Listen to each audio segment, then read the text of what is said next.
Oh, good morning again. It is now 9:36. Richard Barton has popped in to say I'm here, ready to go.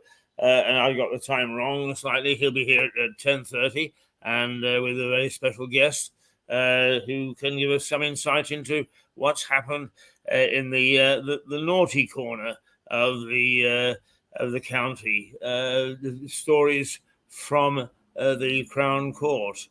And I am going to continue with that theme because most of us at some stage who are deeply into journalism, who've been there around there for a long time, have faced up to having to deal with some of the naughty boys, the people that have to sit in the naughty corner from time to time.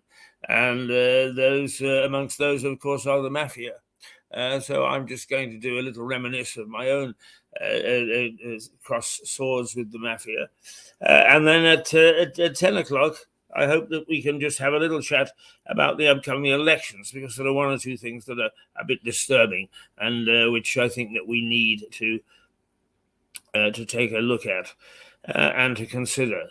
This television station has taken a very distinct point of view, and it is our point of view.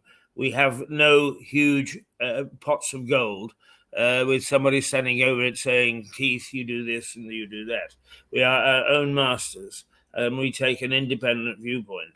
And we have taken the viewpoint that party politics has no part in local governance, none whatsoever. And it has done nothing but wreak havoc on our community. Now, there are many that will say, don't be so damn silly, Keith. That is our view. That's where we stand.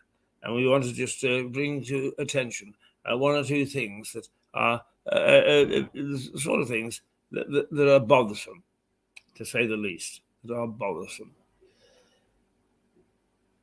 In the meantime, we may just get Suzanne Mouchot on board. I'm going to actually send an invite to her now, and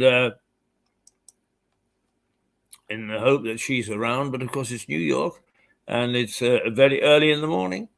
And oh dear,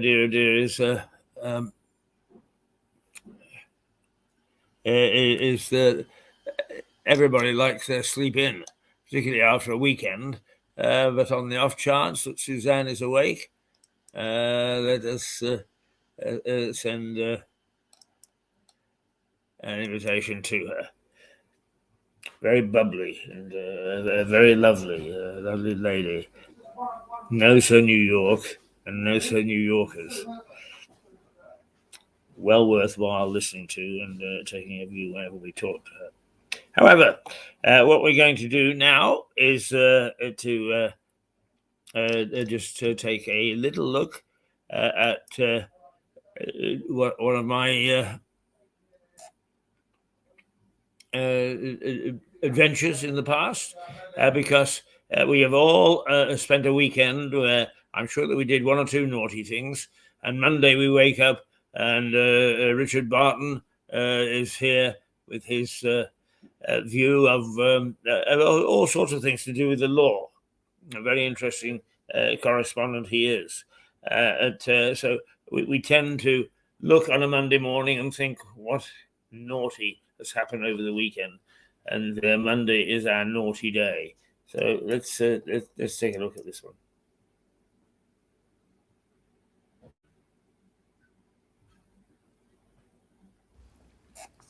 As a journalist, you come across a lot of criminals, of course.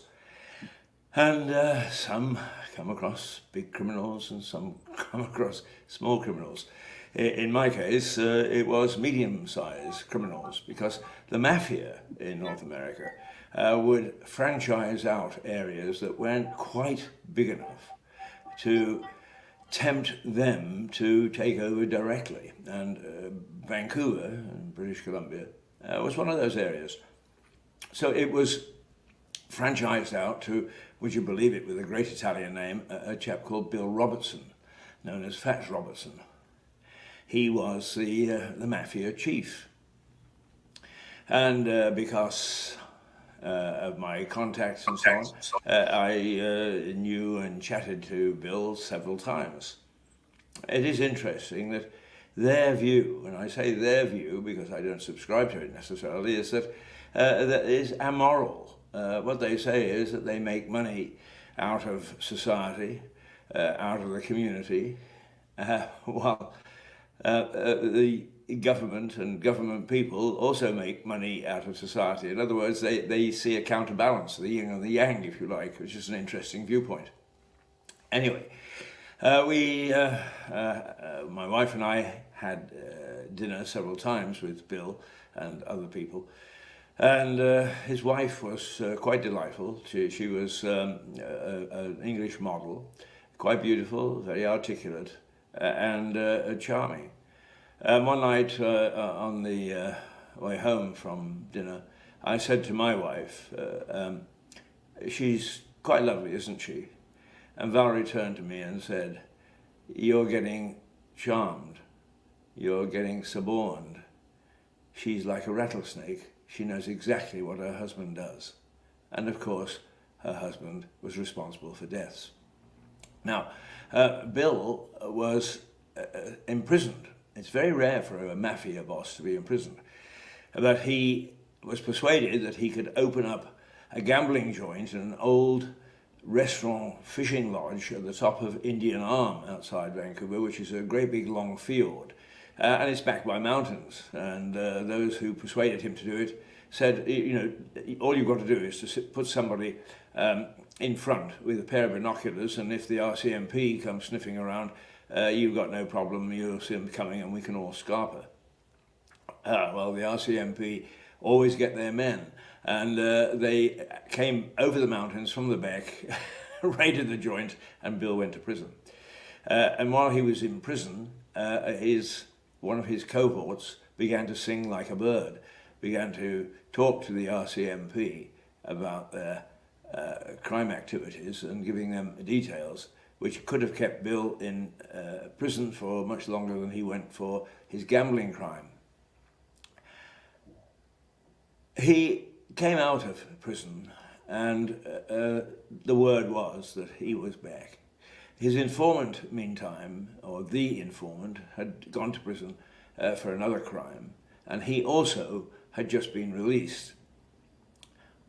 My colleague, or a colleague, and myself had gone to the city of New Westminster to cover some story or other. It was a very hot night, and on the way back I said to George, my colleague, I'd love a beer. And he said, well, there's a Canadian Legion around the corner and I'm a member, let's go and have a beer there. Which we did, and we were sitting having our beer, and who appeared at the door but Bill Fats Robertson. And Bill came in, and he just gave a slight acknowledgement to me that he recognized that I was there. He walked over to another table and he leaned over and he said, good to see you back, Louis. And Louis was the informant who had just been let out of prison. Bill then leaned over and gave him a kiss on the neck. The kiss of death? It didn't mean too much to me at the time. The kiss of death was supposed to be something that was thought up by us media types. It was only shown in movies. But it is said to have gone back to the time of Judas, who kissed Jesus, and that he was the betrayer. And so the kiss of death had come down so that there were a number of instances where the sign that somebody was to be executed was given. And it was always to keep the mafia boss at a distance. He gave the kiss, somebody else would carry out the execution. It didn't mean too much. Robertson had a beer with this chap. Off he went. Once again, a slight acknowledgement as he left. And that was it for the evening.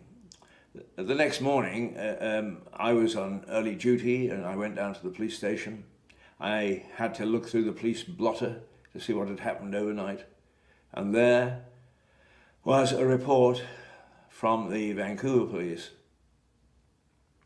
that one Louis Meyer had been found dead with his throat cut in the parking lot of the very Canadian Legion in which I had had a drink with my pal, in which Bill Robertson had come and given the kiss of death. All right. Were the two connected? I don't know. I'm not laying any charges. All I know is that it would appear that the kiss of death does exist, that I saw it, and that the recipient was executed. I'm saying that there are three separate instances because even now the mafia have long tentacles, and I wouldn't want anybody to decide to, not that they would sue me, they're not daft. They don't take little fish like me into court so that all sorts of cross-examination can reveal what they're doing. But I would start looking under my car again the way that I did when I first came back from Northern Ireland, just to make sure it hadn't been tampered with, or there wasn't a piece of explosive underneath. Oh, dear, dear, dear. And it is one of those things that happens in one's life. So that was the experience that I had. The other, just to tack something else on, is one day I was sitting in the press room in the police station, and in North America it is required that the civil bodies, the civic bodies, provide amenities for the media, for the press. It's more so in the United States under their constitution, one of the amendments, but Canada has followed suit. So I was sitting in the press room all on my own. Why, I don't know. When a lawyer I knew, a young lawyer, came along and said, "Think you might be interested in Courtroom A." So I toddled up to Courtroom A, settled down, still the only journalist there. In came 3 or 4 bedraggled people, and the charge was harmful, bodily harm, yes, right, bodily harm. This young lawyer got up and said, "Your Honour, we are going to demand the death penalty." Shock, horror ran around the courtroom. The Canadian government had suspended the death penalty several years before. Several years, exactly 5 years, and they put it on a moratorium. They hadn't done away with the death penalty. They had just delayed making a decision. Good political move for 5 years. And that had expired. And here, this young lawyer, ready to make his name, said he was going to ask for the death penalty. And he did. And the cabinet, way back in Ottawa, once informed of this, hastily convened and extended the moratorium until they could make up their minds whether they would or they wouldn't. But I was one of the few journalists in Canada to see a demand for the death penalty made by a prosecution lawyer. And there aren't many who have seen that.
Cashpoint fraud. It's moving south, so watch your cash carefully. It's a dog's life. If you own one, microchip it. It's now the law. And Lewes Prison, often home to the rich and famous.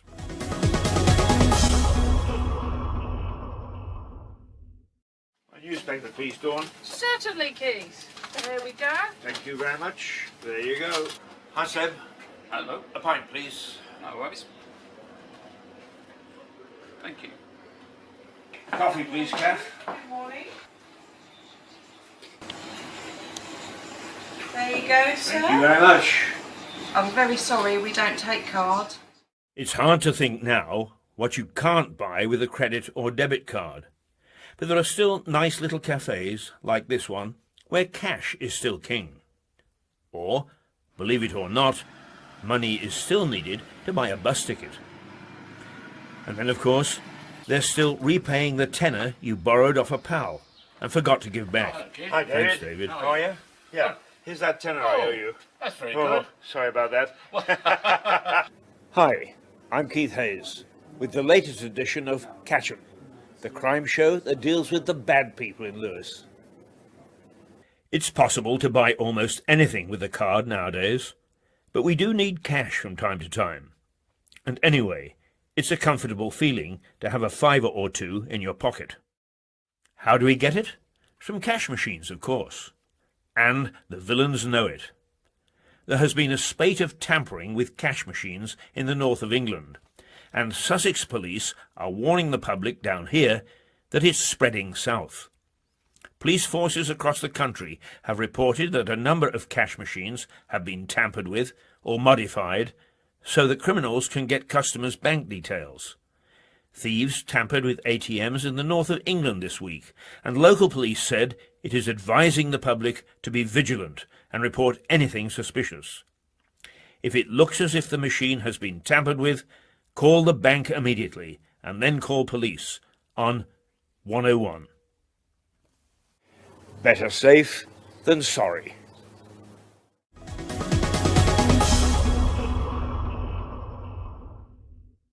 We're a nation of pet lovers. One man and his dog has been the mantra of the English for an age and a half. But as of this April, dog owners have a new legal responsibility other than walkies, dinner time and cuddles. All dogs throughout the UK must be microchipped. Owners who fail to comply face a fine of £500. Authorities estimate that there are still more than 1 million animals that haven't had a chip inserted, but the law applies to every dog and every owner. It's now the law. The chip is about the size of a grain of rice. It's inserted in the loose skin on the back of the neck.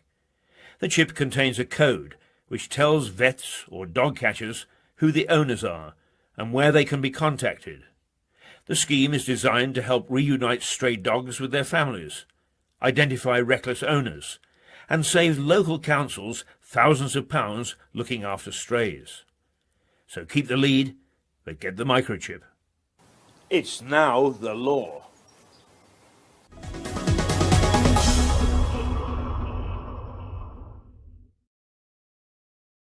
Hello, darling. I'll be late home for dinner. How very thoughtful of me to let the good lady know. But if you do it while driving your car on your handheld mobile, it will be an expensive meal.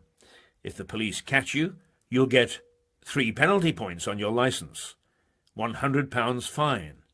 And if you have been particularly dangerous while driving, the fine could rise to £1,000 and being disqualified from driving. It's dangerous and has cost lives.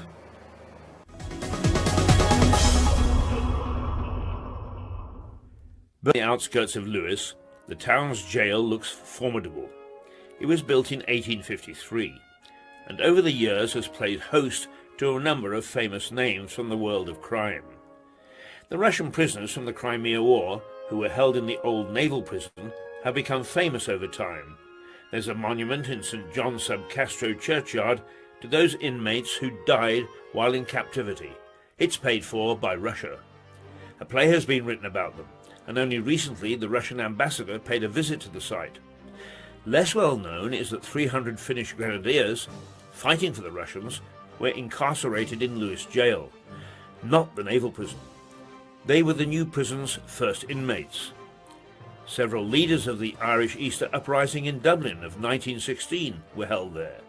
They included Eamon de Valera, later the Republic's first president and prime minister. Probably the most famous murderer in the prison was John George Haigh. He was known as the acid bath murderer. That's the way he tried to dispose of his victims. He appeared at Lewes Assize Court in July 1949 and was found guilty in just 17 minutes. He was hanged by the then famous Albert Pierrepoint in August 1949. A notorious local murder in 1912 saw John Williams hanged in Lewes prison. Williams shot a police inspector in Eastbourne, for which he paid the ultimate price. The notorious Kray twins, Ronnie and Reggie, were imprisoned in Lewes jail in the 60s. The colourful, so-called celebrity gangsters managed to keep business going as usual while behind bars, hiring out protection teams to Hollywood stars. Frank Sinatra hired 17 of them from the Krays. No prison worth its salt can exist without at least one ghost, and Lewes is no different. Local gossip has it that one of the corridors is haunted by a man in Victorian-style prison garb. He is said to have dropped dead of a seizure when he saw his son enter the same block as a fellow prisoner.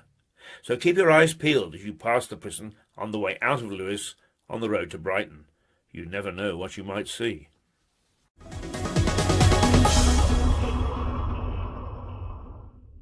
And that's Catch 'em for this week.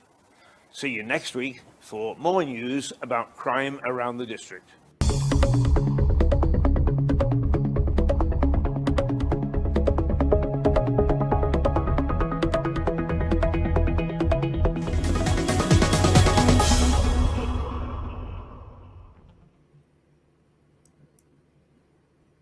Well, there you are. That's the program that we used to do. The interesting thing is that out of the content of that video segment, if you like, much of it is still applicable today. The only comment that I could see that is inappropriate is you can now get on the bus without cash. They brought the buses into line with cards. But 2 or 3 years ago, you still couldn't.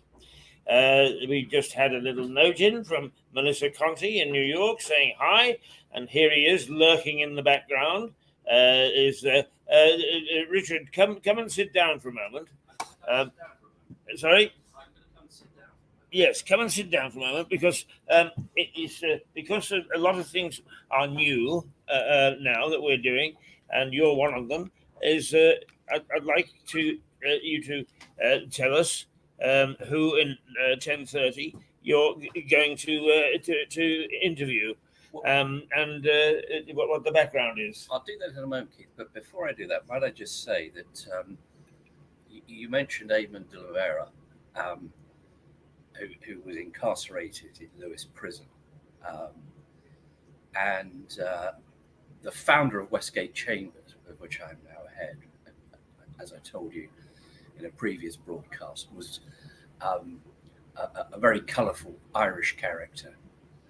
And I ended up having a debate with him, inevitably in licensed premises, at which I was saying, look, he let us down. It was it was awful, the soft underbelly of Britain during the Second World War, because, they ended up notoriously sending a telegram to Germany offering their condolences for the death of Adolf Hitler. And I thought I'd sort of, I trumped the argument, not in the sense of Donald Trump, but I thought I won the argument. And John, because he could, he said, Richard, the thing is, he had to do that because otherwise they would simply been invaded. And I recall him telling me this because, of course, he was my godfather. I had no answer to that. He had it literally from this bloke's mouth. So I said, all right, fair enough. Okay, well, refill, John. That was. It's a terrible shame. John Sedley passed away about 2 or 3 years ago, in his mid-70s. He would have been an ideal person to interview for this program. He was full of stories, often against himself. Do you remember some of these stories? I do. Some of them are not broadcastable, I should add. But I remember one. He was a great advocate, very compelling. Jurors loved him because he had this Irish brogue and he'd just talk to them. To be fair, he hardly ever read the papers. He didn't really trouble with the facts of the case. He just talked to them. And he was involved in a case that involved several defendants. It's what's amongst lawyers is called a multi-hander. So prosecution counsel and then different counsel for each defendant. And he gave a stellar speech to the jury. And the next barrister who got up said, well, you've listened to Mr. Collins. You need to know that when he goes back home to Ireland, the Blarney Stone kisses him. At some point, I will tell you, Keith. I'll try and be. Well, I think some stories about past colourful characters in Lewis, and particularly to do with the law, would be rather nice. Well, the thing about him is he was incredibly brave because he came and did a case across the road. He saw a business opportunity for a local set of chambers, which at the time, 36 years ago, didn't really happen. Right? There were occasionally annexes to London sets of chambers, but nobody had a provincial set. He saw the opportunity. There was a lot of local opposition from the legal establishment, the resident judge at the time, the barristers who came down from London thinking that the work would be stolen, which it wasn't, of course. And that model of chambers being in different places, because everything can be remote nowadays, has flourished. So he really was a visionary. I did say to the Sussex Express when he sadly passed away, I did a little bit for them and said, he was a visionary. He was. He had his faults, but he was a visionary. We don't want visionaries to be perfect. No, exactly. They can't be right all the time. Yes. I wonder if I could just tell you one of my experiences of because I spent eventually 15 years in Northern Ireland during the Troubles, but when they first broke out in '69, I was in Vancouver, and we decided that this was of sufficient import that we, even though we were a local radio station, that we should come over and take a first-hand look. We announced this on the radio station and immediately got a call from a group purporting to be the IRA. And they said, well, if you're going over, if you go to the Shelbourne, stay in the Shelbourne, and we'll have our chaps contact you, and they'll put you in touch with all the people you should talk to. So he said, that's fine. So I arrived in Dublin and went to the Shelbourne, and I sat there, and and after 24 hours, nothing had happened. So I hear, as a journalist, what do I do? So I went down to the Doyle, looked at the copper on guard, and said, could you tell me where I can find the IRA? And he said, I'm not supposed to tell you, sir. He said, but go around the corner. He said, 2A Kevin Street, go up the stairs, rap on the door. So I went around the corner, I went up the stairs, I rapped on the door, a little thing opened in the door, and it was Rory O'Bradar. And he said, oh, yes, come on in. And I got some of the best interviews that I ever did. Always ask a copper. Oh, dear. Now, I would like to ask you this, because the term assizes and Crown Court, is there a difference between an assize and a Crown Court? It's a very interesting point, and it was something that I missed mentioning when we first spoke a couple of weeks ago. The assizes, I think I missed it anyway, if I've told you this before, let's say, the assizes were what the Crown Court used to be called. And then in the mid-70s, it became the Crown Court. So they weren't separate assize courts. It was deemed to be a single Crown Court. So in fact, technically, it's not the Lewes Crown Court. It's the Crown Court of Lewes, because it's all interchangeable. But when the assizes were in operation, I may have told you this. Oh, never mind. It bears repeating. All people never remember the first time. That's a good point. Mm. Judges would move from town to town periodically and go and sit in the assize court, the senior criminal court, and deal with the ne'er-do-wells and criminals there, and then go off to another location, the next town. So Lewes had its assizes. So the Crown Court wasn't, the assize court didn't sit all the time. It sat when the judges were in town. And of course, all the barristers would have to follow the judges around, and no doubt stay in places like the White Hart here in order to deal with their with the cases. There's a I'm sure I've told you this. There's an old, very old case, 17th century, where somebody was accused of committing an assault. Now, an assault isn't the same as a battery. An assault can, in fact, just be the threat of hurting somebody. A battery is actually hitting somebody, low level. And then, of course, you've got different types of more serious assaults. This chap was charged with assault because he said, grabbing his sword, if it were not assize time, I would run you through. So, in other words, if it weren't for the fact that there are judges in town and I'll get hanged for it, I'd kill you. And the court decided that in fact he wasn't guilty because it wasn't actually a threat, because he was saying, because of where the judges are at the moment, I won't kill you. So it wasn't actually a threat of killing him at all. Slightly odd, but yeah. So you're absolutely, and in fact, oddly enough, the TV program that I spoke about previously, Crown Court, sort of, I think, was fashioned around the new idea that there were these Crown Courts as opposed to assize courts, which you still very, very, certainly when I started, very occasionally, when you get the printout of somebody's previous convictions, you'd find Lewes Assizes as opposed to Lewes Crown Court. And that was always quite nice, not nice for them. At some point, I need to talk to you about Albert William Goosey, now deceased, who was tried for a murder at Winchester Assizes. I hope that's not him calling me now, because he's been dead for a while. And they ended up making a film about him, oddly enough, starring Julie Walters, and I can't remember who the bloke played, but I represented him years later in relation to other offences. But in the 50s, he was tried for murder in Winchester Assizes and sentenced to be hanged, but reprieved by the Home Secretary at the time, and then spent many years in prison and then came out and committed further offences. And so it was very odd looking at his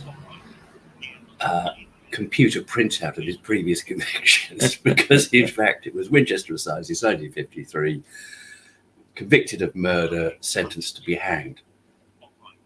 But in fact he wasn't hanged.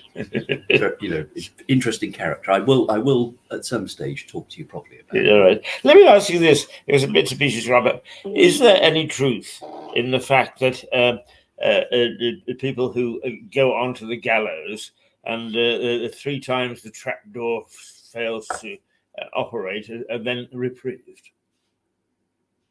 I understood that was the position. It's not the position. Nobody goes to the gallows anymore, as you know. No, as I understood it, that was the position, because it was deemed to be effectively an act of God, saving them. The worst one I know about that was they used to have a gallows in Wandsworth Prison, which was where they knocked through 3 cells. So vertically, so it's a very long drop, and things could go horribly wrong there if, as you've mentioned, that the hangman got the weights wrong. People could actually be decapitated in the process. Yeah, gosh, it's awful. Yeah. So in fact, dear old Albert, the hangman, was highly valued. This is Pierrepoint. Yeah, absolutely. Because he, and apparently he didn't have to weigh a condemned person. He'd just go and have a look at them and could calculate the weight, and therefore how much drop there ought to be, and that sort of thing, and deal with them also very rapidly, so that it was, typically 10 seconds between them being taken out of their cell and hanged. Mercifully, we live in an age where we don't have that, and I know views differ on the subject. Maybe a subject again that we can debate. Indeed. Have you seen the movie with Timothy Spall, a star for whom I have a great deal of respect as an actor, where he plays Pierrepoint? No, I haven't seen that. No, I don't have time to watch films. Oh, you've better stay up till midnight and watch this one. Yeah, because he plays a remarkably good part, and he plays it so that Pierrepoint comes across warts and all. Yep. He was a pub landlord as well, wasn't he? Yes, he was. Yeah. Yes. But of course he also went to Nuremberg to hang some of the Nazi war criminals. One of the towns in Germany that I've actually been to, and the funny thing is that the guilt hangs over the town, because you say, "Can you show us where the mass rallies is?" Oh, it's just a field. Can you show us where it's just a civic building? Yeah. However, I had a wonderful host there who said, one thing we are famous for is that we've got hundreds of pubs in Nuremberg, and I think he showed me 99 of them. Right, that's very good.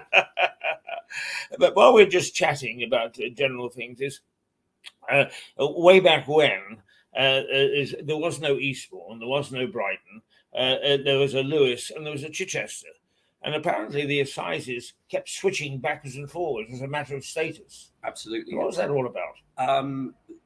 Well, I suppose it was the sort of precursor to the East Sussex, West Sussex division.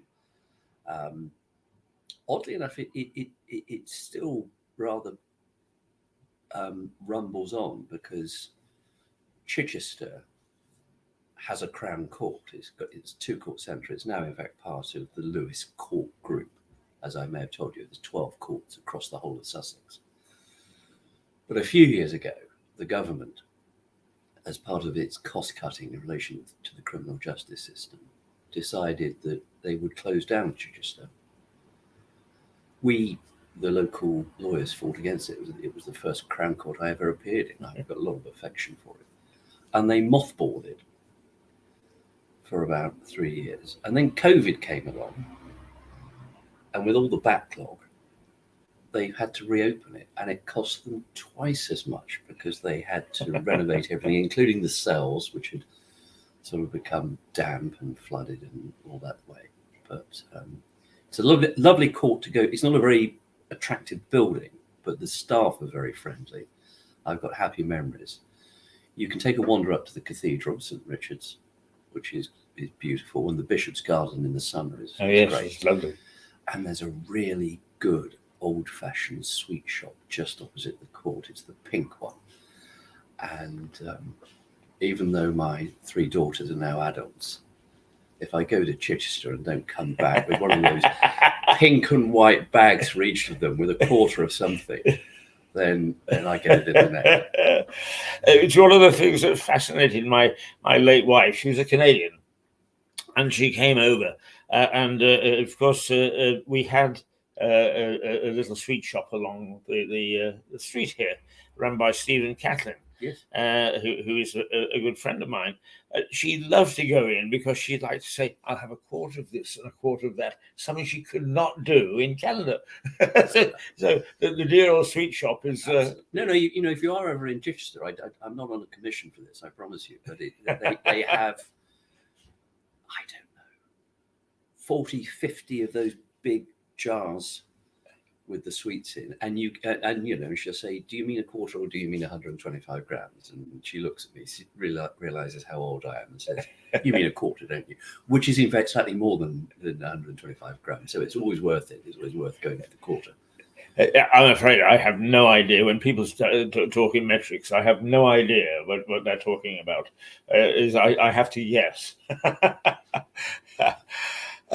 Okay, now what I'm going to do is just to find us a little break so that we can actually call up your guest. Yes. And now tell us who the guest is. The guest, and hopefully he can link in, is a colleague of mine, probably my best friend at the bar, Philip Meredith. A little bit older than me, probably about Keith, no, not quite, Keith's age. But he has lots of interesting stories about his life at the bar. And when we get talking, you know, we tend to carry on for a long time. So, but I will keep him under control, I promise. And he takes it from me, so that's all right. But, yeah, so Philip Meredith. Well, we'll see if we can get hold of him. In fact, I'm sure we will. But what we'll do is we'll give ourselves a little bit of time to do that. Let's see what we've got lurking here. Shall we go gardening for a minute or two with Joey and Alex, which should take us up to about the time that we're ready to join.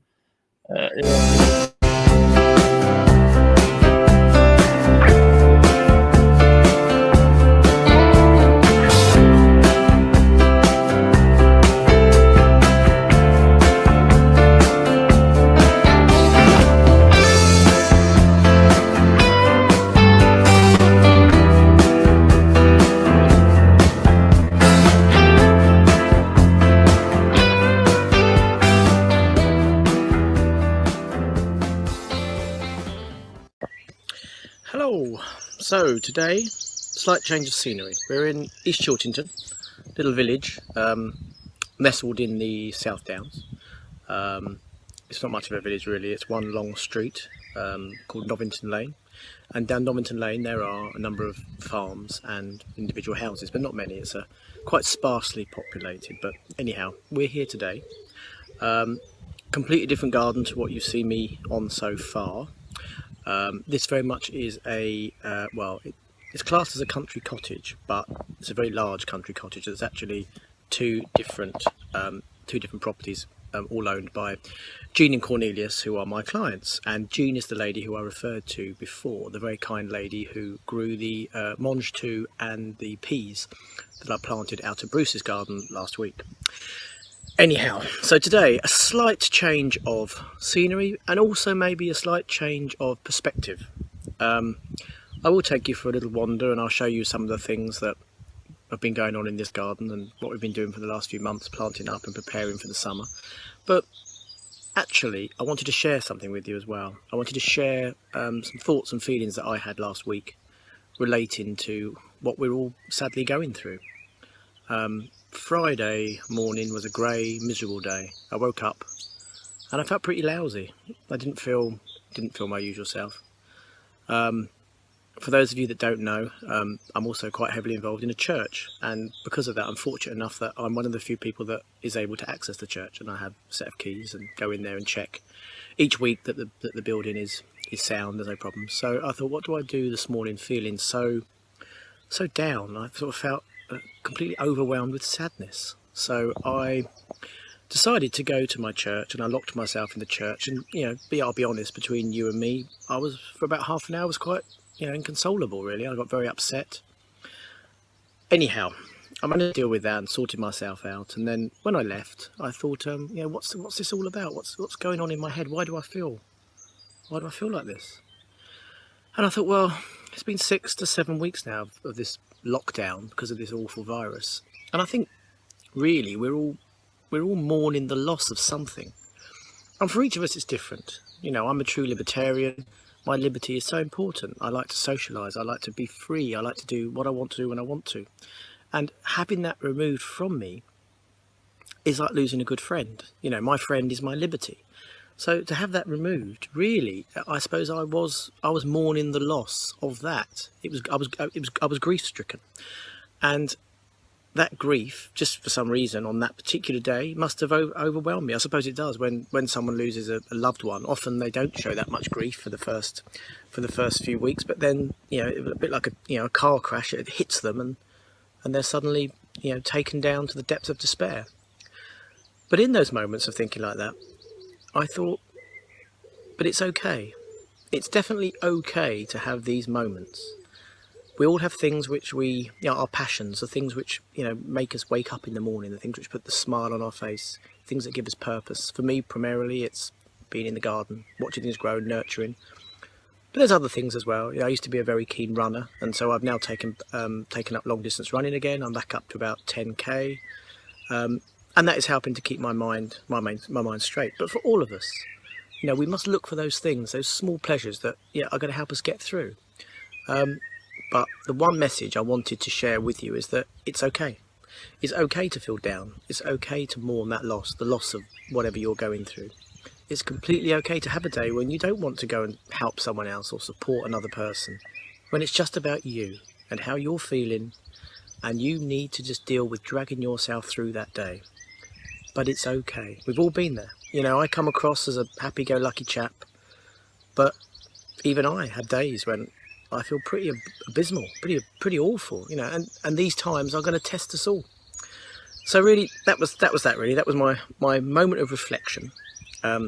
Joey is sitting in the van, resting, having a sleep. He was out this morning, but it's slightly more difficult on this job because, as you'll see when we have a little wander around, the garden is quite well manicured, so it's laid out in a certain way, and Joey isn't the biggest respecter of plants. He will just run through them, and so I don't really like him to cause too much damage here. Anyhow, on that note, we're a little stroll round. I'm in sort of this is the worst corner of the garden really. It's sort of where the compost heaps are and the log store. Just behind me here, we've got the vegetable plots. So in a very similar vein to what I've been talking about before, the beans are all planted, the strings are up. What else you got in there? There's also, I think there's lettuces and rocket and various other things. But the main section of the garden surrounds the house, and I have to say it is a very beautiful house. So this is the pathway that leads into the house. So this is the first bed, full of agapanthus, aquilegia. There's some apple mint growing there. Absolutely beautiful. And then as we walk up, you'll see that this is the main sort of formal front garden. So we call this, a bit jokingly, we call this the Garden of Remembrance, because as you can see, it does look like something that you would get in a crematorium. Obviously it's not, and it's not in remembrance of anyone, but just the style and layout of it does have that sort of feel about it. Last week I weeded out and prepared and put top dressed with compost this area, so this area is now ready to go. As you can see, the roses are all just coming into bud, and that will look absolutely beautiful in a few weeks' time. And once again, I will get that on film. Behind us you'll see we've got a very, very small orchard which we're going to add to. So we've got 4 fruit trees, 1 plum and 3 apples. But the idea is to create a lot more and then to have a wild meadow underneath as well. So that'd be an exciting thing to see. So the main walkway that sweeps up to the house is flanked by lavenders and a little herb garden. And then the house itself surrounded by roses.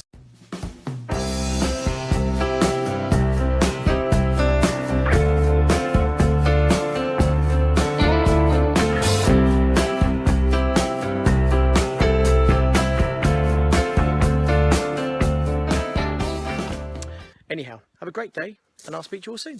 Take care. Bye.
Philip, can you hear me? There we go.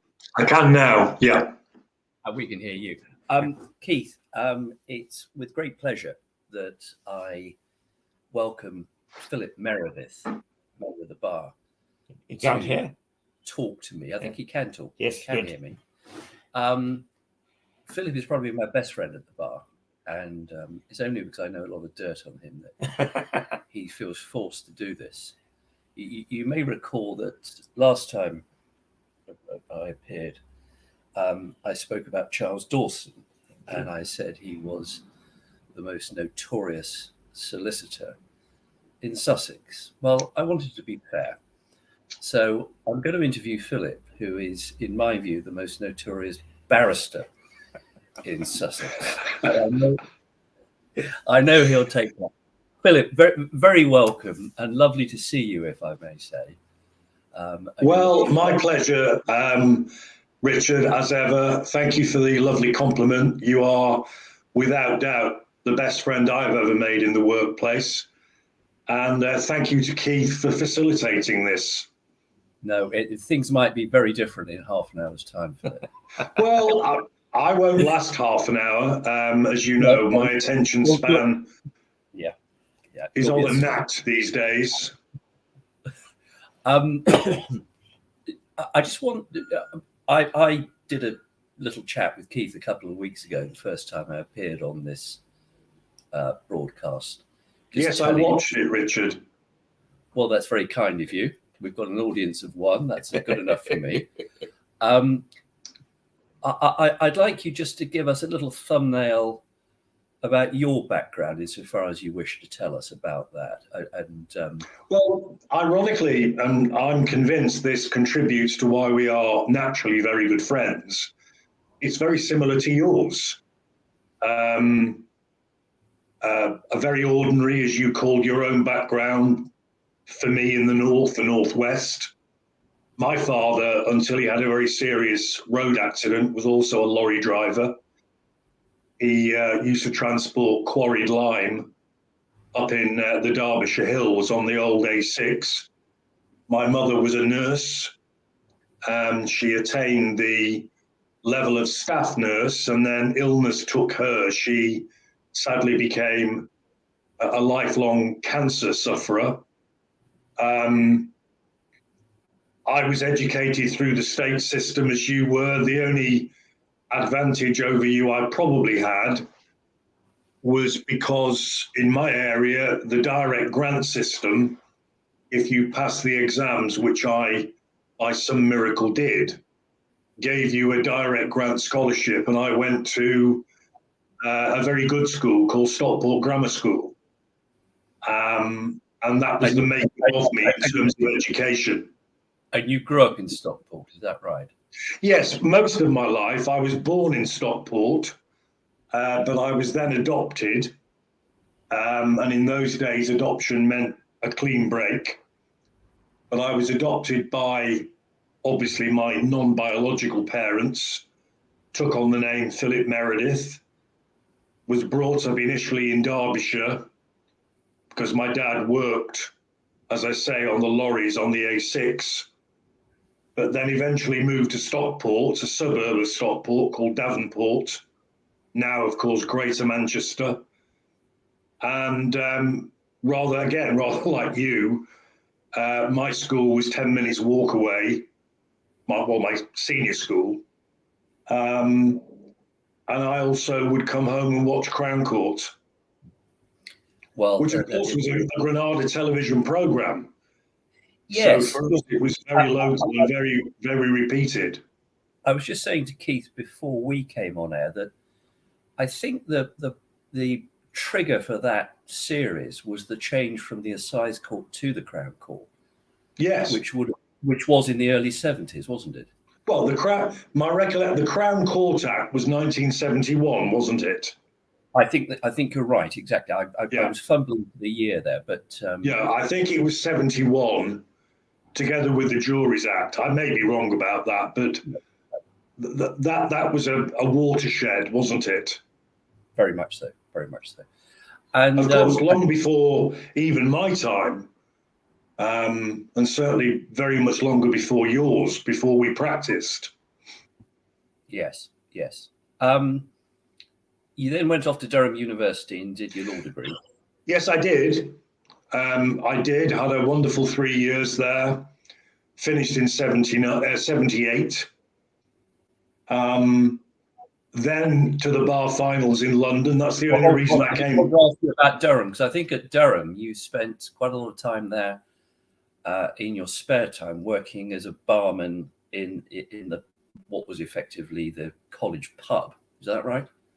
Yes, well, Durham. Have you been out of a pub since then, Philip? No, exactly. Apart from today, my local pub sent a cab round to get me home to do this, and I'll be going back shortly.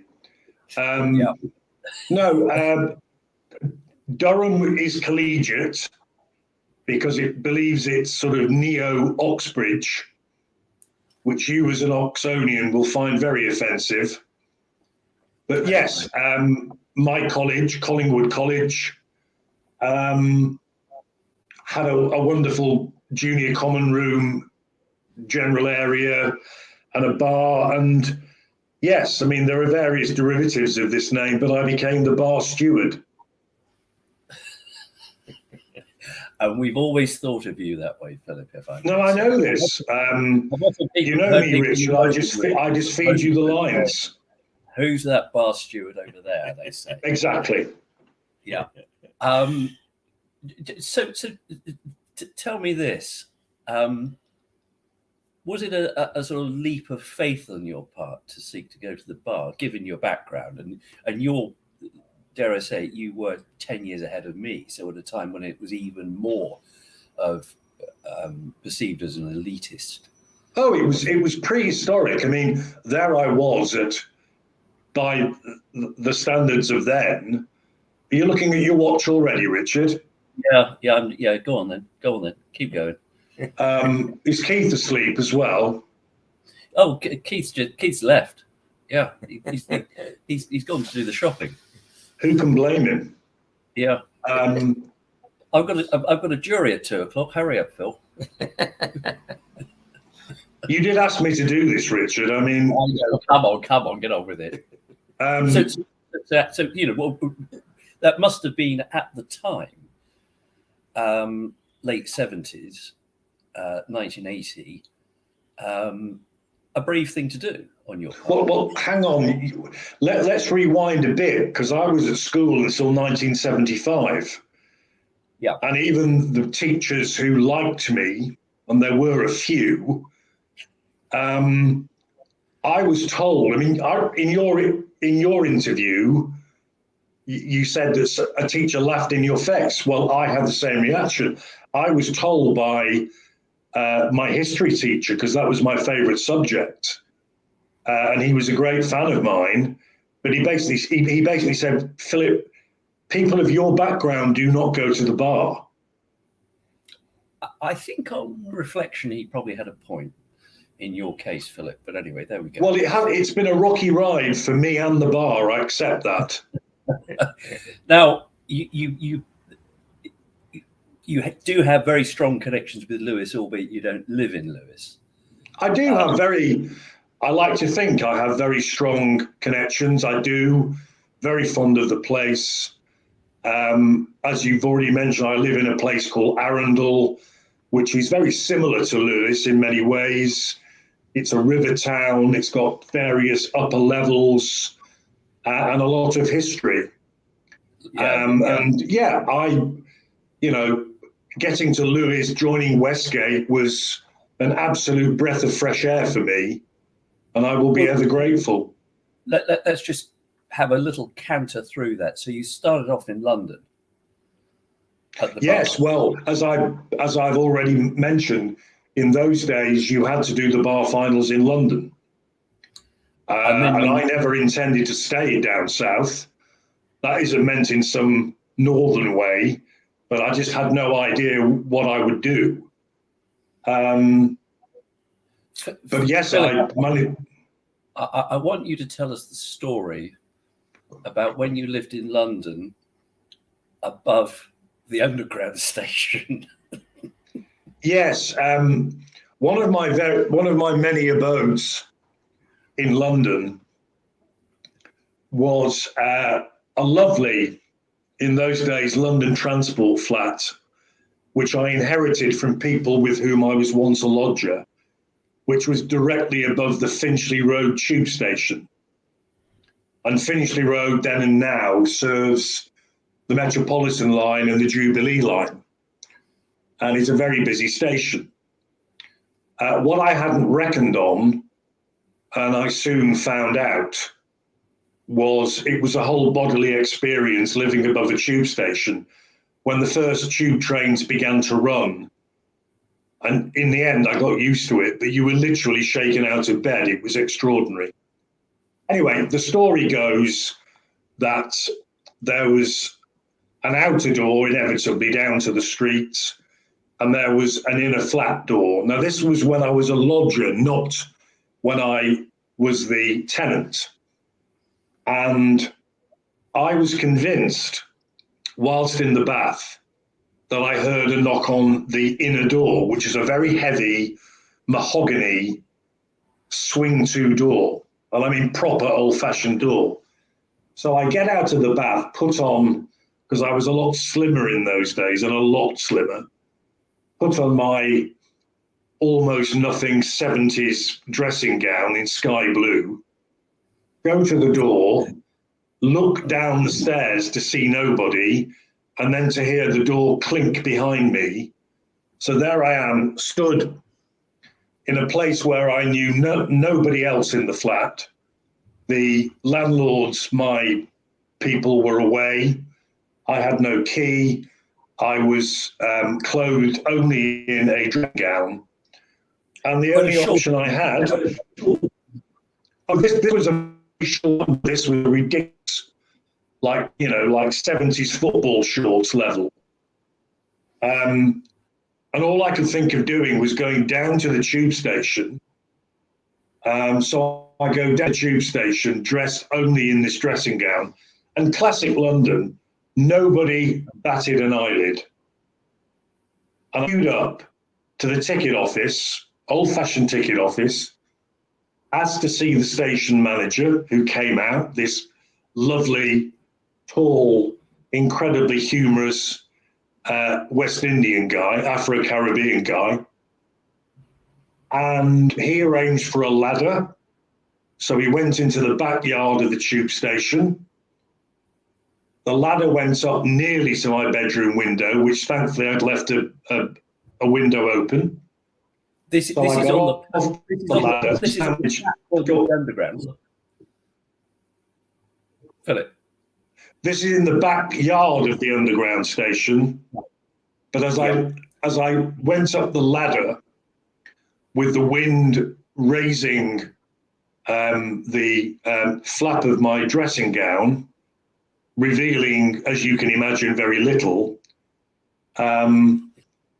I then had to go along a ledge and haul myself literally through my bedroom window, and the belt on my dressing gown caught on the nipple knob, whatever you want to call it, that the old-fashioned window lever caught in. So I was completely stuck, and I could feel yet again the flap of the dressing gown. I hauled myself into my bedroom window with massive relief. I looked out of the window to thank the manager, who was physically on his knees, shaking with laughter, as only Afro-Caribbeans can do. And then I looked to the distance, and everybody on platforms 3 and 4 were applauding me. And it was sometime after that you decided that you'd leave London, is that right? Well, I went south after that. I went to Westcombe Park, where thankfully there wasn't any heavy doors. But that is a very true story. Yeah. Now, Philip, I know you became a head of chambers at a very young age in London, didn't you? Well, I did. Briefly, I got a very good pupillage. Extraordinary story in itself. I mean, I had no contacts or connections, but I was told you have to do at least 6 months in London to stand any chance of even going back where you're from. And it was through the Inner Temple, my inn, that I was put onto a master of the bench, a bencher, who interviewed me. And I mean, talk about the old days. I mean, he literally just picked a phone up and said, hello, John, it's so-and-so. And this was John Jones, my to-be pupil master. I've got this chap here. I think he'll make a good pupil for you. What do you say? And John said, send him down in an hour. And I went down. In those days, I had a big ginger beard. My hair was not like this. It was very, very ginger. And he interviewed me for 20 minutes. He just said, right, well, shave your beard off and I'll give you 12 months. So that was my pupillage. I squatted, and to your audience, if there is any, that means you are not taken on as a tenant in a set of chambers, but you're allowed to stay for as long as you like because they still need your body to do their work. I squatted for a while, and then I and many others were taken on in an out of the inn chambers called Temple Chambers on Temple Avenue, just outside the King's Bench wall. We were the annex to a set in Guildford. It went on for a while. And then sadly, they let us go. They severed. They came up and said, you haven't served your purpose. So basically, they severed and left, at that point, 10 very young people, including our colleague Fiona Rowling, once of Westgate, with whom I go back a very long way. And so we were left as 10 of us responsible for this property. We had a clerk, 2 clerks to look after. So it was either dissolve, and we simply didn't want to do that. And it needed Muggins to take on the headship, and that was me. Yeah, it's quite a burden when you're very young. Well, yes and no, Richard. It didn't feel like that at the time. When you're young and you feel you've got something going for you, and you're still very keen on the job, it didn't feel that bad, actually, because everybody was actually mucking in. Unusually for barristers, the group knew we had to do it. Couple of points on what you've been saying there, Philip. Firstly, I know all too well that the process of getting a pupillage, a training contract effectively with a set of chambers, is very different from what you've described, because I spent all day Saturday interviewing prospective pupils for Westgate. Yes, you did, Richard. Panels. And we have quite proper obligations to be fair and open in the way that we assess them. Any candidate, and at Westgate we get maybe 200 applicants a year. There's a paper sift, and then the top candidates get an interview. But any one of those 200 is entitled to say, tell me why I didn't get a pupillage. And you have to have the reasons and the figures for every. So in fact, it is. I dip into it. I do some of the interviews because I quite enjoy interviewing people. But for those who have to do the paper sift and those who have to arrange it all, it's a massive burden. Of course, we're all self-employed, Philip, as you know, and they don't get paid for it. It's just something that some people do for their chambers because they want it to flourish. Now, you were also one of my predecessors as joint head of Westgate Chambers, weren't you? Yes, I was. And again, rather adverse circumstances, John Collins, then still alive, was the head of chambers, the proprietor. And Jeremy Gold was the senior member of chambers and the joint head of chambers at the time. But then he'd taken silk and was then going on the bench. In other words, becoming a judge. And he still is a local judge. Oh, yes, very much so. Yeah. Very much so. And good at and a well-liked one as well. But also at that time, there was how can I put it? A coup d'etat, to give it a flattering name, whereby discontented member of chambers, 4 or 5 of them, were clearly wishing elsewhere. And that is what ultimately happened. So we don't need to go into the details of that, Philip, but you're having to deal with all of that as head of chambers. And that's very stressful. On top of your own practice where you make a living. Yes, again. How did you manage that? You went down the pub. Of course you did. Yeah. If only it were that simple. In those days, I had what you still have.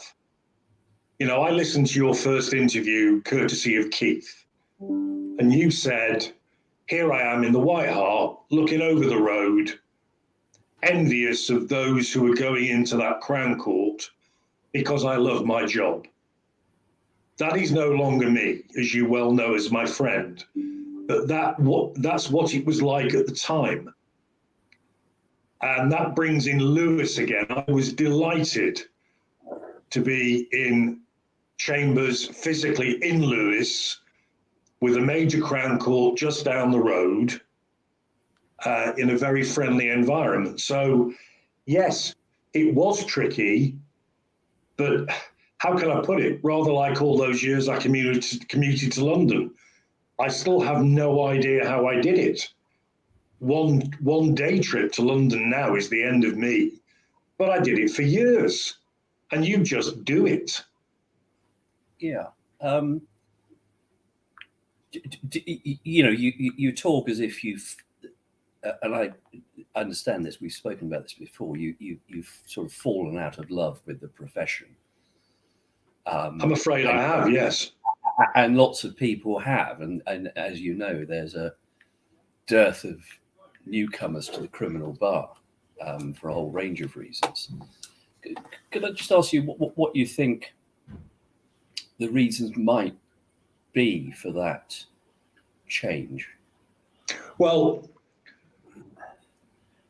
many people might think it's about the money. It's not just about the money. I mean, in my time, I was called in 1979, so I'm considerably older even than you.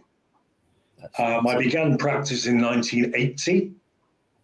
In those days, the major change, and I think others of my generation, like our colleagues Nicholas Hamlin and now retired Richard Cherrill, Piers Reid, rest in peace, and so on, the big change has been the blurring and then ultimately, in my opinion, the disappearance of the dividing line between the solicitor and the barrister.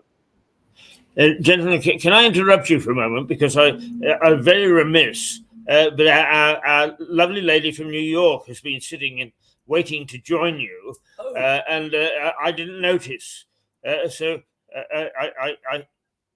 No, it's we've lost her again, but I do apologise because you would have enjoyed very much Suzanne, and perhaps she will join you in a future program, and give you you're able to talk to her on the New York angle of things. No, that would be very interesting. And it's my fault because I didn't notice that she'd come up. So I'm going to apologise humbly to her, but in future interviews, she likes to come in on a Monday, and she'll have a chat to you. And a delightful lady she is. Well, I'm sure Philip would be up for that. Any lady, delightful or otherwise, I'm ready. Right. I don't think that I can get her back at this stage. No. But Well, we've got another 10 minutes, haven't we? yes, we have. Oh yes, keep going. I'm finding this fascinating, but as you know, there are no rules on this television station, and we like to mix and match as much as we can, and it means that far more information comes out because of the variety of backgrounds, and this is a fascinating interview, and Richard says that you may be prepared to do this fairly frequently, Philip. Oh, I'd be delighted, Keith. Yes. This is a quirky television station. You never know what you're going to find on. Well, having now been made aware of it and having looked at many of your programs, you call it quirky, but it's incredibly good. Oh, stop it. That's very kind of you. Stop it. Two old men complimenting each other. You'll be absolutely fascinated the way that we recruit. It's on a number 29 bus. Yes. Well, coming into West how on earth Great you found Barton is beyond me, but there we are. Let's carry on, Richard. Oh, so I feel like Compo with you two as they're the ones who last for the summer wine. But anyway, there we go. You're definitely a compo. Oh, there's no question about that. You were just talking about how there's been a blurring of the lines between the two halves of the split profession, the solicitors and the bar. Most people know how they differ, but could you just explain why you think that's been to the disadvantage of the bar? Yes, well, I think generally. I think I said blurring, if not the disappearance of, because what has happened is that the government, as ever, on the cheap, have encouraged the people who used to be merely litigators, in other words, preparers and administrators of cases that were then given to the barrister to be the advocate in court. They now do the advocacy as well. And in many cases, they do the lot. So you have not only the obvious effect on the bar, because cases aren't getting to the barristers, only if it suits the solicitors. And you've also got the problems of potential conflict within the client solicitor system because they keep everybody in-house. And apart from what... You just expand on that for the layperson. Well, the first port of call in criminal law, which is all I've ever really done, the first port of call for somebody suspected or charged with an offence is the front door of the solicitor's office. To apply for legal aid, take instructions, and generally advise. There was a time when that's as far as it went. And then that door would reopen and the client would come with the solicitor and see the likes of you and me in chambers for a conference and then discuss how the case, magistrates or Crown Court, would be presented by you or me. Nowadays, the client will go into the solicitor's office and we'll never see him or her again. Yeah. Tough question, and I don't want you to name names or end up with a defamation suit against you by the combined Sussex Law Society.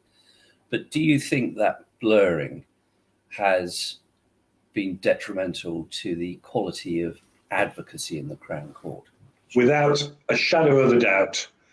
I'm not saying that every barrister, young or not, is perfect or brilliant.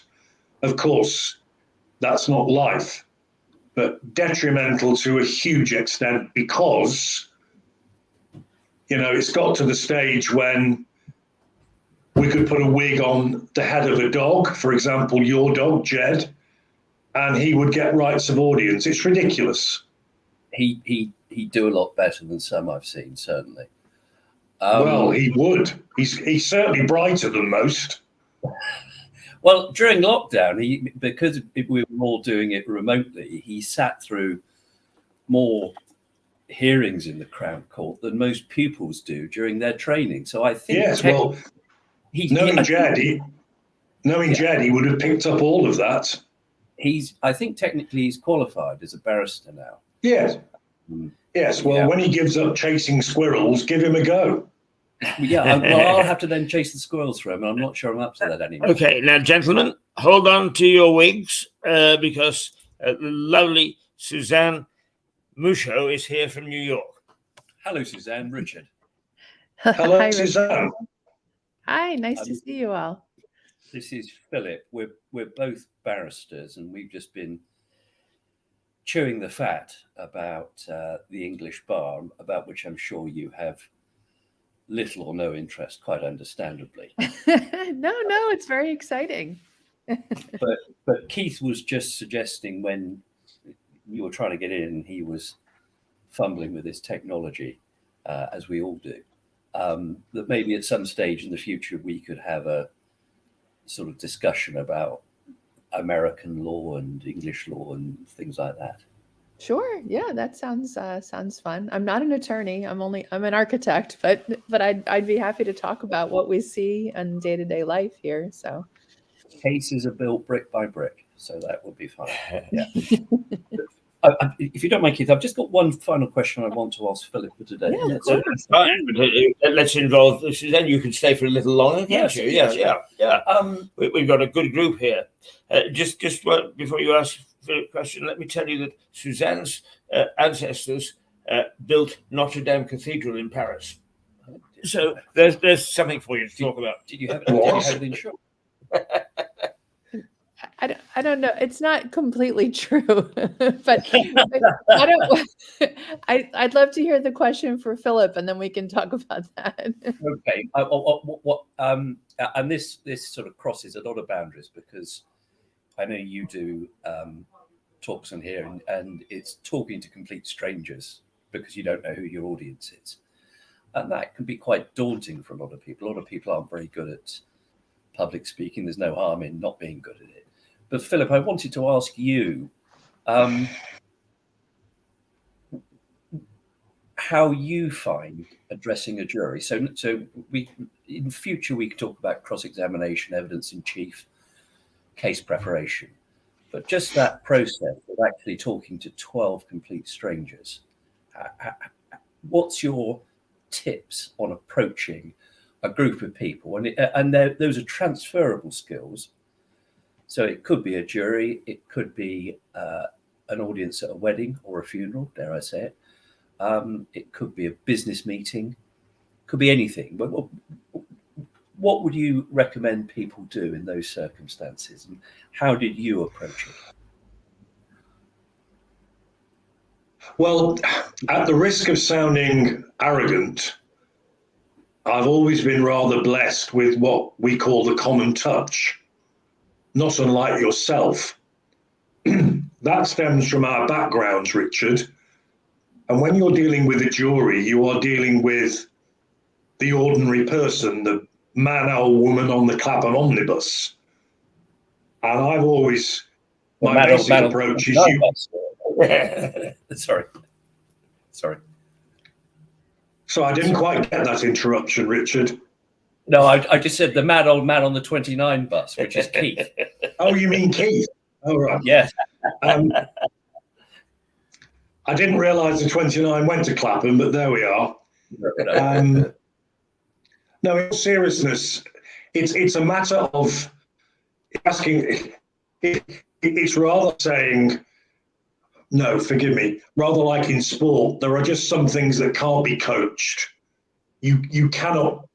You can go so far to train people, to let them observe like you would a pupil what you do, but at the end of the day, it's you in the front line. And I've always been lucky in that I've found it very natural.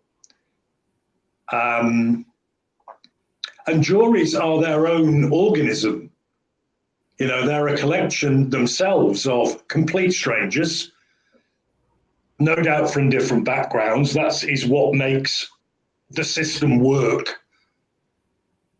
We who believe in a jury system in England, anyway, believe. And you have to approach it like that. You have to realise that you are dealing with a whole gamut, a whole kaleidoscope of views, opinions, prejudices, and whatever. But the basic skill is don't be scared of them. Is look at them, face them in the eye, look them in the eye, even if you're talking complete garbage on behalf of your client who has let him or herself down badly in the witness box and things going appallingly.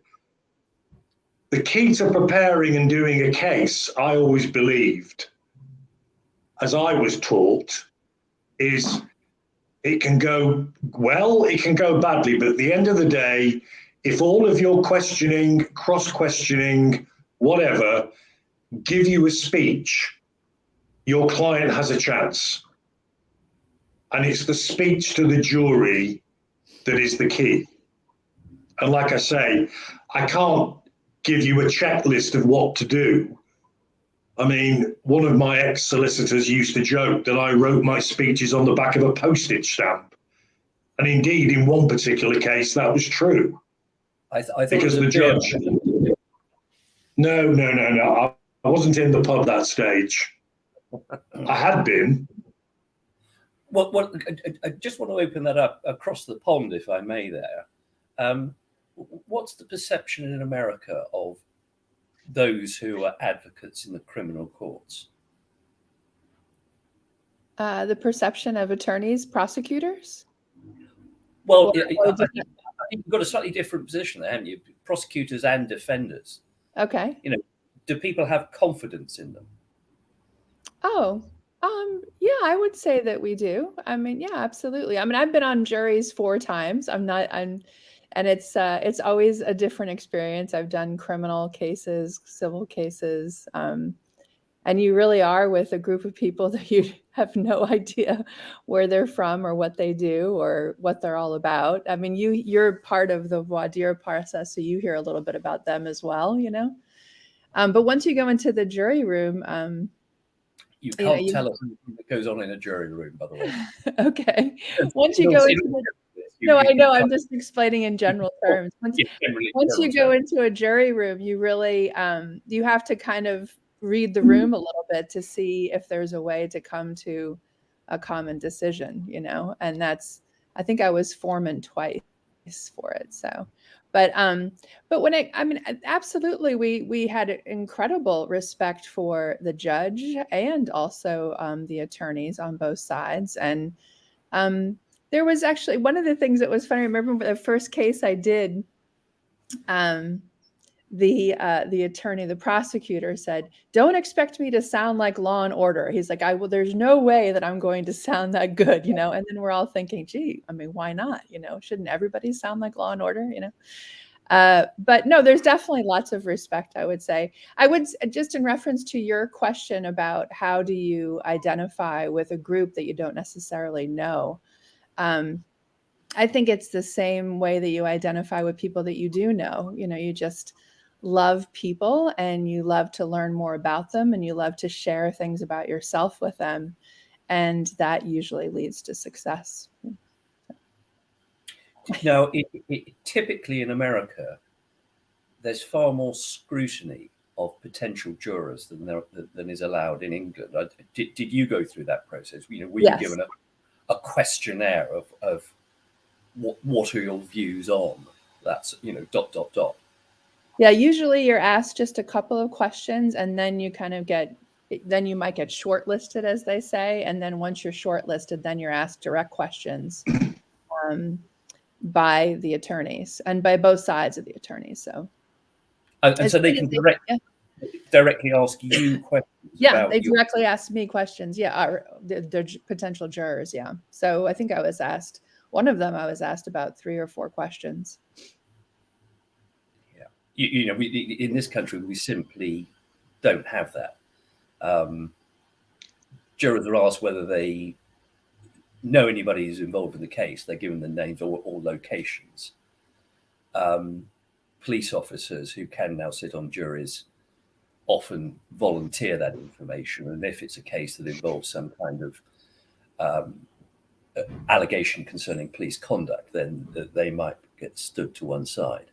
But other than that, Philip, you'll confirm this. We have no idea about the jurors, do we? We would never be entitled to ask them the question. No, the only time, as you've alluded to, is we are told if there are police officers on the jury. Yeah. I recall once I was there's a Crown Court in Brighton, which is part of the Lewis Crown Court, and I was prosecuting a case, and a jury panel, as you say, and this chap got selected, and he came forward, and I said, I personally know him, and he said, don't know you. I said, yes, you do, Ian. He said, I don't. And I took my wig off, and he went, oh, it's you, Richard, from the pub. But that's literally the only time. Very much more limited challenge, to be honest. Gentlemen, can I say this is quirky? We never know what's going to happen. You both have spent a lifetime in your profession in Lewes, and down the road is Glyndebourne. Yes, and Suzanne is on the committee of a very innovative operatic company in New York, and I thought you might tell these 2 gentlemen about this, Suzanne, because I think with the affinity to Glyndebourne, they'll be very interested. Sure. Yeah, I actually joined the board of a group called Teatro Grattacielo, and it's a New York City-based opera company. The creative director is Stefanos Koroneos, who was born in Greece but raised in Italy, and also an opera singer, and he arranges these incredible operas. The most recent event that I went to was a really beautiful tribute to Maria Callas at the Greek embassy, and it was called The 10 Faces of Maria Callas, and it was an extraordinary moment. Stefanos had arranged 6 opera singers to sing these different arias of Maria Callas, because she had such an incredible range. And I mean, it really was lovely. It was in the living room of the Greek embassy, and these women were singing their hearts out, and you could see the passion and the different personalities. But Teatro puts on about 3 operas a year over the summer, and I met them when they did an outdoor opera version of Romeo and Juliet in Battery Park City, right at the tip of Manhattan. And it was extraordinary. So every year they put on about 3 operas, and it's really about increasing access to opera and making it kind of an art form that people can really identify with, which is not something that happens as often as we would like. So, Keith, could I ask Suzanne to repeat I got teatro. What was the second word, Suzanne? Grattacielo. Would you mind spelling that for this idiot Englishman? Grattacielo.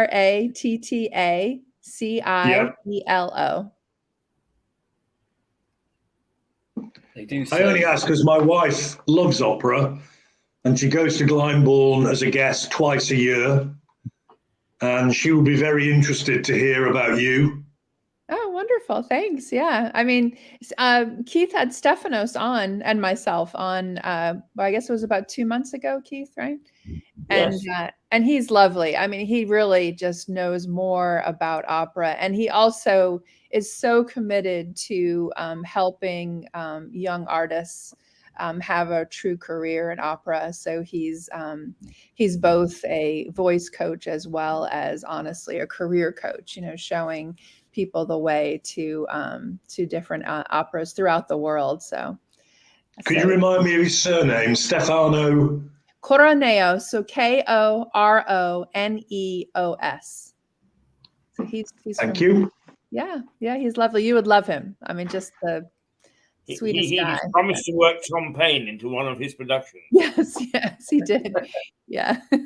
He also, as part of our opera group, we have a course that we teach high school students about the overlap of opera and culture and art and society. And so he's now beginning teaching them in these high schools that I have 3 children, so I have access to a lot of these different schools. So he's been meeting with the heads of school of these different high schools in the city, and he's now beginning to teach. So it's really wonderful. Quite so. Yeah. Keith, they do say that it's not over until the fat ginger fella sings. I think Philip's done his singing, and I'm going to just need to take a stroll across the road, if that's okay. All right. I think you see how my devious mind works. Oh, I This see. is now becoming the Richard Barton hour. Some of it will be law, and you never know what the hell's going to happen the rest of Well, the time. if you don't mind, I'd certainly like to have meetings like this again. And there's a whole range of things I want to talk to Philip about, including some interesting and rather notorious cases that he was involved in. And also he has some very good stories from the trenches of the front line of being in the Crown Court. So if you don't mind, I'd like to invite him back. Oh, absolutely. No, I just said to him that he'll probably become a regular feature now. And he didn't balk. No? No, I didn't balk, but God help your audience if there is one. Oh, ye of little faith. We actually had a meeting yesterday and started to look at the evidence, and we are fairly confident of 3,000. We think 5,000, but we do not know the numbers where people share the program. It's growing all the time. Yeah, I was being typically facetious, forgive me. It was Richard Barton who urged me to say that there'll be an audience of 3 maximum. But that just demonstrates his infamous cynicism. It's only about you, Philip. Generally, I'm a very loving and forgiving character. Well, quite often what we do, Philip, is we go for a drink because we're in the White Hart Hotel. The place to have a drink is about 5 yards away. I wish I were there. If it weren't for my bad knee, I would be there. Well, after those comments, the drinks are on him today. On Barton? What? No, Barton is buying drinks. No, I'm not. No. No, God, no. It doesn't happen very often. That's, yeah. That's a nice way of putting it, Suzanne. How about never? I realise that you two chaps need to slip away, but I'm going to keep Suzanne for a little while longer. But I wonder if I could ask the question, Suzanne, as we still tend in this country to have our courts monumental, and you're an architect. When you're building or you're seeing colleagues build new criminal courts and so on, what sort of style do you use nowadays? It definitely varies what courthouse, but I actually did design a courthouse. I did a family and criminal courthouse in White Plains, which was right next to a federal courthouse and the state Supreme Courthouse. So it was kind of sandwiched between these two. So the federal courthouse was this very traditional kind of brick and limestone. And then the state courthouse was it's supposed to look like plaster, but it wasn't plaster or stucco. And then ours was brick. The building that I designed was brick, but most of the federal courthouses are extremely serious and you know, they're always look like they were never really built in the era in which they were built. I mean, there was recently, I think the new gentleman who was being held for espionage, he was brought to the Boston criminal courthouse, and that's a federal courthouse, and that was also designed by the firm I was with, and that's very serious to me. And there is no particular style, but we would call it traditional, you know, in the United States. Lots of brick and lots of serious arches and things like that. So, but the criminal courses, the courthouses, the family courthouses, they tend to look a little bit more accessible and more of the moment. So You can't beat brick. My house is made of brick. There is no alternative to brick. yeah, we're out the United States. We don't always use brick, but A man of straw lives in a house of brick. That's our Philip. Lovely. Well, Are you dispensing with us, Keith? I'm sorry we ignored you earlier. It was my fault. I didn't notice that you were up on the icon. Otherwise, I would have brought you in much earlier.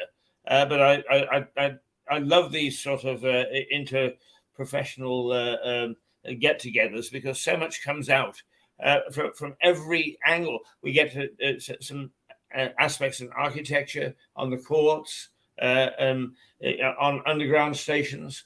We get all sorts of things. So I hope that perhaps not only, Philip, will you join us regularly, but that from time to time you'll join Suzanne, who tries very hard to come on each week. But I would tell you that she is a great traveler. I say, where are you this week? And she sort of says, I'm in northern Newfoundland, in a hotel that was designed by my husband. She zips around the world. And I think that this is a first. The Richard Barton show is now establishing a format, and I hope that will be intriguing to our viewers. But also, we always have good fun on these programs. And talking to you, Philip, this morning, and listening to the conversation, and bringing in Suzanne, so that she's both met you, but now she can bully you a little. I think that this helps, and in fact, I've let us go over 20 minutes this morning, because I think that the program was fascinating. Thank you, Keith. Thank you, all of you, very much. all right, great to see you. Nice to meet you both. Nice to meet you. All right, take care. Bye. Well, I will be delighted to be invited back. Yes, thank you, Suzanne. Yeah, so Barton has many other people he can wheel in, by the way. And it sounds to me as if your wife would like to talk to Suzanne at some stage. Philip. Yeah, about opera for sure. All right, bye, Keith. Take care. Okay, thanks, Suzanne. And I'm sorry I kept you waiting. That's okay. No, it was great to see you again. Never keep a beautiful lady waiting. All right. Take care. Super. Okay, well, here I am, and Richard has now gone back over the road to the Crown Court. You can see him getting ready to take his robes over there, and Suzanne has gone back to the early hours of New York, so yes, there I am.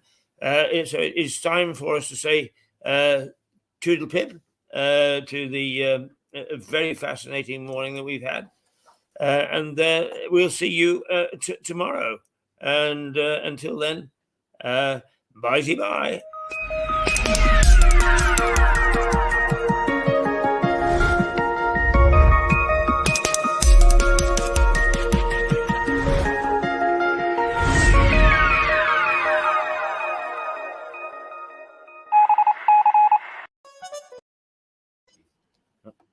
Not quite.